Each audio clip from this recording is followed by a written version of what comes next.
ప్రజలకు అరచేతిలో వైకుంఠం చూపించి ఎన్నికల హామీలతో మాయామర్మం చేసిన ది గ్రేట్ మోసగాడు నారా చంద్రబాబు నాయుడు ఎట్టికేలకు తన ముసుగు మొత్తం తీసేశారని వైఎస్ఆర్సీపీ జిల్లా అధ్యక్షులు మాజీ డిప్యూటీ సీఎం ధర్మాన కృష్ణదాస్ తీవ్రంగా విమర్శించారు.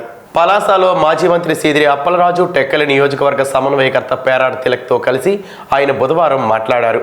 ఏ హామీలైతే ప్రజలకు ఇచ్చే అధికారంలోకి వచ్చారో ఇవాళ ఆ హామీలు నెరవేర్చలేమని, పథకాలు ఇవ్వలేమని నిస్సిగ్గుగా ప్రకటించి ప్రజలను చంద్రబాబు దగా చేశాడని ధ్వజమెత్తారు.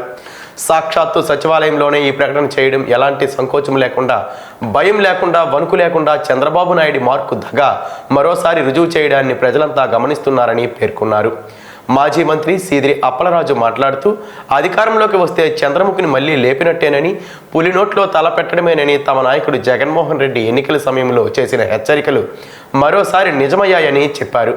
మాట ఇచ్చి తప్పిన చంద్రబాబును మాట మీద నిలబడ్డ జగన్మోహన్ రెడ్డిని ఇవాళ ప్రజలు గుర్తుకు తెచ్చుకుంటున్నారని, జగన్ విశ్వసనీయతను, ఆయన చిత్తశుద్ధిని, సంకల్పం ఎంత గొప్పవో మరోసారి ఈ సందర్భంగా అందరూ గుర్తు చేసుకుంటున్నారని అన్నారు.